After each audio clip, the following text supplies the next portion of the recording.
Okay, so this one might be kind of a tough one just because I'm trying to make some kind of decision in my head right now.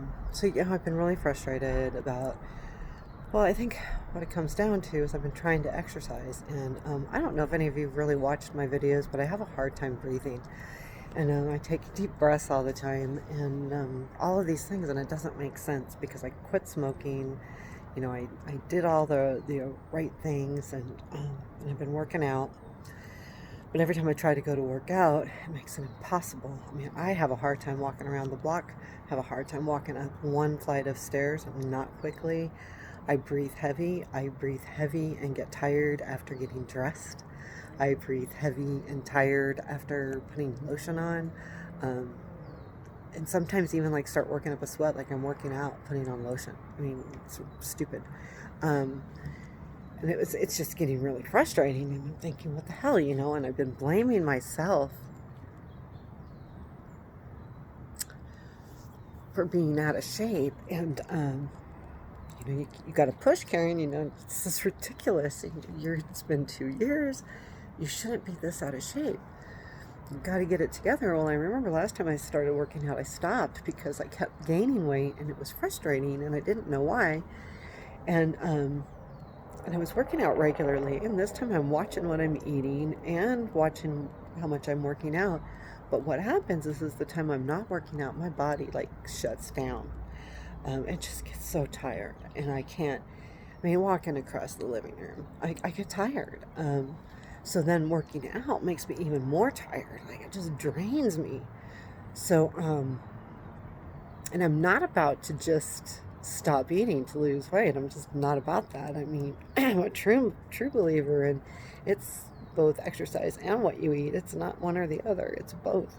And you can't if you're not if you're as tired as I am, you cannot burn enough calories to stay healthy to what you're eating. It's terrible. So, um, when I first started on this medicine called Sprycel, I started on it. Well, I actually started on it. It's what got me into remission. So it's a chemo pill, and they keep you on that. Well, a couple things happen in my visits. First off, when we talked about what we were going to do, I never was given a choice at the hospital. They never said, yeah, you can have a transplant, but this is the other way we can go. All they said is the only way there's a cure is transplant. Okay, but there's still other options because not everybody gets a transplant. So that was one thing. And the other thing is that they never took responsibility for my brain bleed. What happened, and this was just the recorded level of my platelets, was at 8 at one point. It's not supposed to go below 10.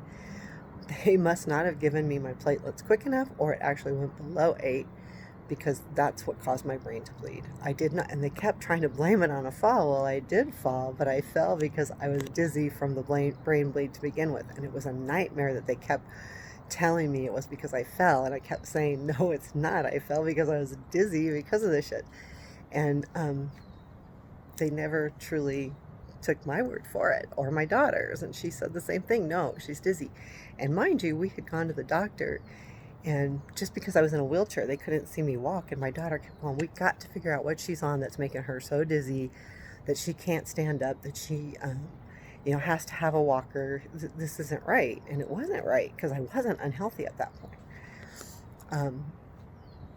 They never discovered it. And the only way they discovered it was one day when my mom took me. I refused to be in a wheelchair. And I should have been in a wheelchair because I could have easily fallen. And if I would have started bleeding, I would have died. But I chose not to be in a wheelchair because I didn't want my mom pushing me around. And so I was walking to check in for my appointment, and the nurse lady's like, she's not walking right. Because I was literally walking like this. And people walking with us down the hall, seeing me, and they kept asking my mom if she needed help with me. And I'm not even noticing there's anything wrong. I literally think I'm straight up. So because of her, they admitted me. So all of the things we asked and all of the things we brought up, they never listened to that, ever. And I'm frustrated with that. And I was frustrated with that because I ended up in the hospital with a freaking plug in my head in my brain, excuse me, not just my head, and, draining that. And that was a horrific experience, and it was a scary experience. So then, all fine and dandy, no one ever explained to me really what the chemo would do. They bring in nutritionists, they bring in physical therapists, they bring in these things, but no one ever said this is what happens. They give you they do give you tools to use, like the nutritionist and the physical therapist, but they don't give you the information on this is what's going to happen. The only thing I was ever really told, you're going to have your 2018, you might as well just kiss goodbye. Okay, well, I can deal with that. 2018, right? I got diagnosed at the end of March. In 9 months, I can deal with that. 6 months after recovered, 2018. So I had stuck in my head that come beginning of 2019, I'm going to be normal. Well, that wasn't the case either. So no one ever really gave us the information. Like, okay, you can do this transplant. Here's the outcome. Yes, cure is... the only way you can get a cure really is by this, but if we do this, this will prolong your life, blah, blah, blah, blah, blah. Then, as time goes on, I get an infection in December of 2018. It brings me down for 4 months. 4 months. That was horrific in itself. I don't remember much during that time, to be honest with you, but there was this pill they've kept me on after the bone marrow transplant. It's called Sprycel, and they put me on this pill, and I'm supposed to be on it for 5 years, at least 5 years, because it's supposed to keep the cancer away, and the cancer or the leukemia I have can come back. That's what they say anyway. So every time I go in, they give us the sheet on the Sprycel. Every time, and I was in the hospital like 2 or 3 times a week, right? And so I'd have to fill out the same sheet. And every time one of the questions was, were you explained the side effects? No. Were you explained the side effects? No. So I thought answering that sheet saying, no, I was not explained the side effects, someone would explain the side effects to me. And I think I even asked a few times. No one ever explained the side effects to me. Come to find out, when I got really bad with my breathing, they, which ended up being blood pressure, they did tell me that one of the side effects from Sprycel was getting water around the lungs or inside the lungs. So that could cause, hard to breathe. They didn't explain any single other one with me. I've been really getting frustrated with this working out. I'm really frustrated with my breathing, and I'm really frustrated of being tired when I walk out the door. I'm really frustrated of having to stop every 10 feet to take a breath. Or to feel like I can't even go another 10 feet. I'm really tired of feeling so tired that I can't do anything, so I sit. Now, I wonder why I'm gaining weight. So, and this isn't me. I mean, my life is about action and activities, and even if it's just standing up doing a puzzle or doing a painting or walking around the block or, doing the dishes, or, I don't mind sitting around doing nothing, but it's not me normally. It's just not me. And I've been doing it since this whole thing. And first I'm thinking it's my fault because I'm not pushing to get up, and it's my fault that I'm not pushing to exercise, and it's my fault. So I get on, and I'm really frustrated. So I get on the Sprycel website, and I go, okay, what the hell is the side effects of this shit? It's chemo, so it can't be good, the more I thought about it. And every side effect is what I have: diarrhea, headache, nausea, tiredness, short of breath. There was another one that's personal. Shortness of breath. I don't know. There was 6 of them, and I have them all. And these were all listed on Sprycel as their normal side effects. These aren't like extraordinary circumstances. These aren't the ones that hardly anyone gets. These are the normal ones, right? The lack of the retention of water, gaining weight. Those are others. Those are the two as well. So if you're giving someone this stuff, why don't you tell them what the fucking goddamn, side effects are? I mean, come on, this is affecting my life. And then people, well, if I don't take it, I could get the leukemia back. And I've had people say, well, then you don't have a choice. Well, do I not have a choice? Bullshit, I have a choice.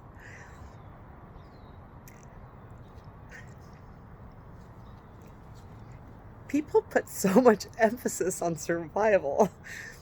And I'm not going to say that I don't want to survive, but not like this. And by the time I get to stop taking this, I'm going to be 60. No, that's not like the end of the world, but I don't think I'll recover. Keep me down for a little bit, but not for 5 years. 6, that would be 7 years. Actually, I got diagnosed when I turned 54, so that'd be 6 years. So I'm going to be off this when I'm 60. What the fuck is that about? I'll be so out of shape, I won't ever be able to get back into shape again. And that's important to me. Some people go, well, what's so important? Well, that's my life. Taking long walks and dancing around the house and having the energy to skip. I mean, those are things I do and are important to me. And quite honestly, yeah, they're important enough to me where I'm seriously considering I don't give a shit. You can't wake up every day unhappy. That's not life.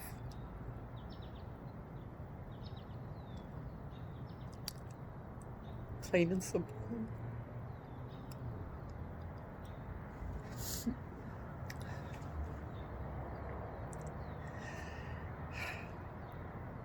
And I am so frustrated that they never told me. And I'm going to make a note and I am going to write the hospital and tell them, I can't tell you how many times I asked you what the hell this is doing to me as side effects, and you couldn't answer.